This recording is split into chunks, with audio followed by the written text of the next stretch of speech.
Hello, good afternoon. Ayan. Ngayon wala akong gawa. So, kailangan ko lang maglinis. Pakita ko sa inyo kung gaano kadami ng aking linisin. Grabe. Ilang buwan ito. Kasi dahil ang dami kaming ginagawa. Yung kwarto pa lang namin, grabing kalat. Napakakalat. Pakita. Na pinlinisin. Yan yun siya, oh. Grabe, napakakalat. Pero kinalat ko na kasi yan. Kasi nga ina-arrange ko na siya. Yan, dami.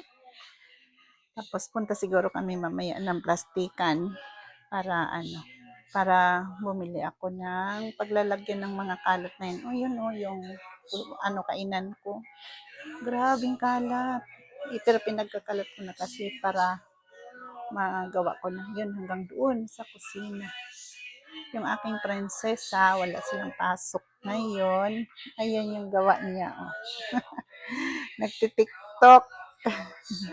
Yung kanyang aso, pinaliguan kanina. Ayaw kumain.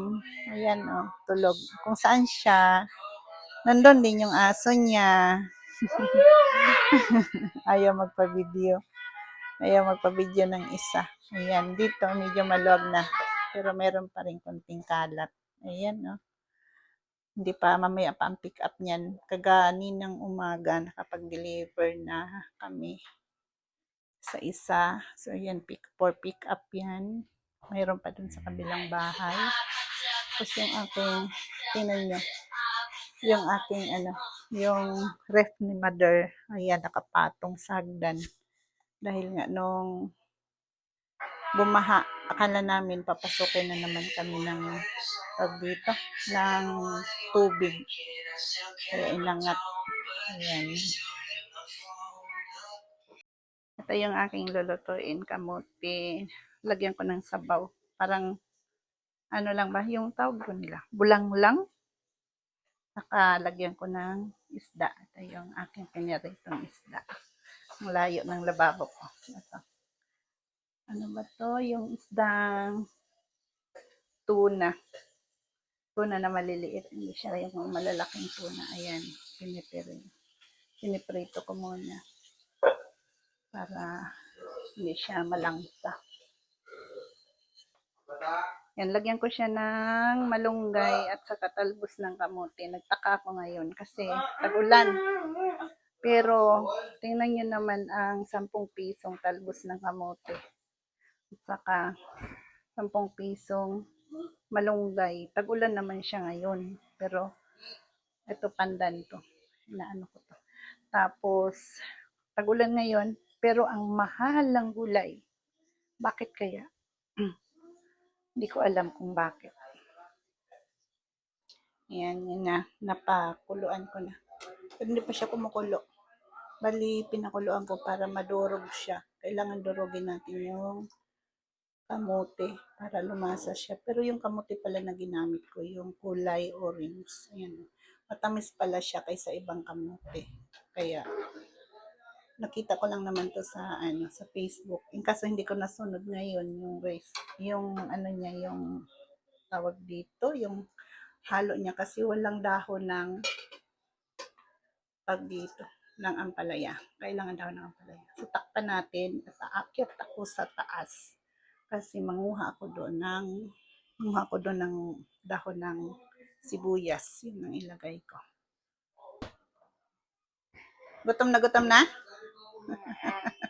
Pumunta siya dito sa kusina at gutom na daw siya. Papasok ka? Ha? Hapon pala nadapa siya sa school. Kaya patingin nga ng sugat. Ayan, may sugat siya sa kamay niya, Ayan, sa siko niya. Kasi yun ang naitukod niya nung natumba siya kahapon, sabi ng papa niya. Si papa niya yung kasama. Sige, akit muna ako, ha? Kuha lang ako ng sibuyas dun sa taas. Ayan, manguha ko ngayon ng sibuyas. Saka tanglad. Lago na ng aking mga halaman. Ito, wala na tong silbi.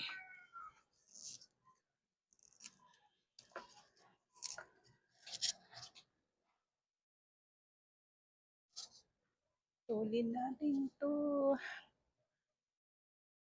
Pagka hindi pala ito nadiligan ko, na ano siya. Lalansa.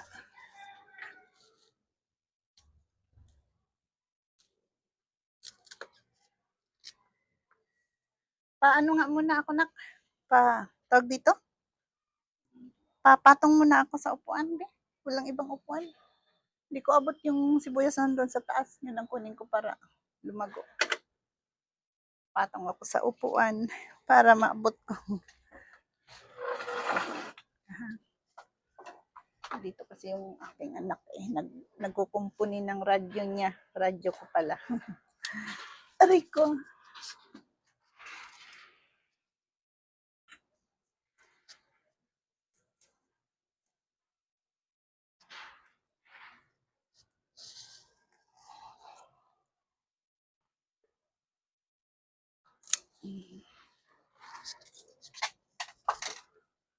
Yan, nakaputol ako ng dahon ng sibuyas.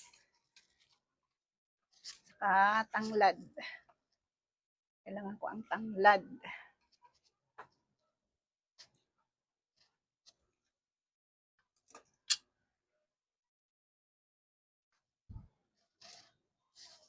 Tuyo na kaagad yung aking sinampay. Mabilis naman. Mainit na kasi at saka mahangin pa. Pinuputo lang pala to pag kumuha sila ko, pinuputo lang nila. Ako, inaano ko talaga para lumago siya, para may space pa yung iba. Ayan yung aking tanglad. Tinanim ko to dito. Parang tuyo siya kasi. Hindi ko pa nadiligan mamaya. Pag nagsampay ako ulit, mamaya, didiligan ko to.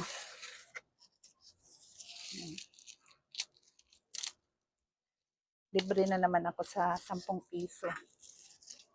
Mahal ngayon ng gulay. Maulan naman sana pero kamahal-mahal. May sibuyas at saka tanglad tayo. Yung aking sibuyas sa ano ko lang yung tinanim eh. Kita nyo sa paso ko lang yan. Ay hindi sa paso, sa ano lang yan. Buti ng soft drinks. Ayan o, di ba? Ayan siya. Hindi ko mapaan. Ano ba yun? Sarap buhay! Sarap buhay ng aking magama. Nanonood lang ng TV. Papasok kasi siya eh. Nag-antay sa oras. Oh, may tao, may tao. May tao. Yan, ito na yung niluto ko. Sarap. Yan, nilagyan ko pa ng kalabasa. Dinagdagan ko ng kalabasa. Para may gulay-gulay siya. Sarap niyan. Wala siyang bitchin. Wala, asin lang siya. Hindi pala naka-play. Oo. Hindi ko naman alam. Nag-sit up pa nga eh. Dami namin abubot.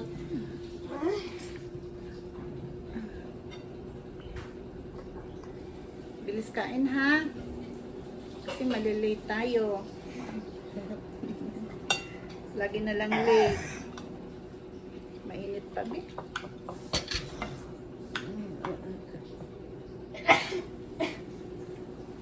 Kain siya kahit anong gulay. Huwag lang munggo. No? Ayaw mo ng munggo?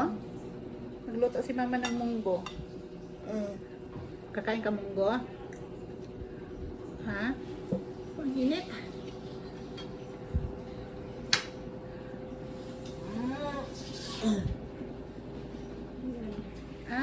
Kaya naman pala mainit. Kasi hindi nakabukas yung fridge. Paano rin? Oh! Ang hirap ng matangkad pinang.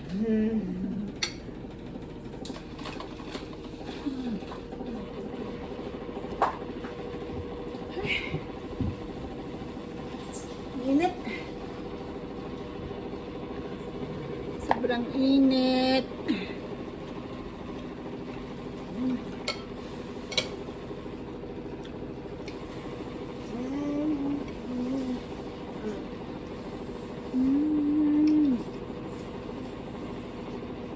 gulay.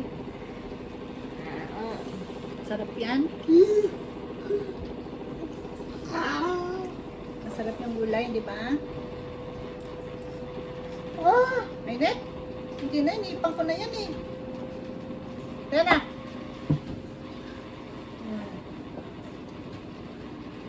Mainit? Hindi naman. Inipan ko na yan eh. Mainit pa rin? Mainit pa rin pala. Tumalikod siya sa ano, sa camera. May tumatawag. Akin na nga, so. Kaso mada. Ayan mo lang, ay, tika, akin na.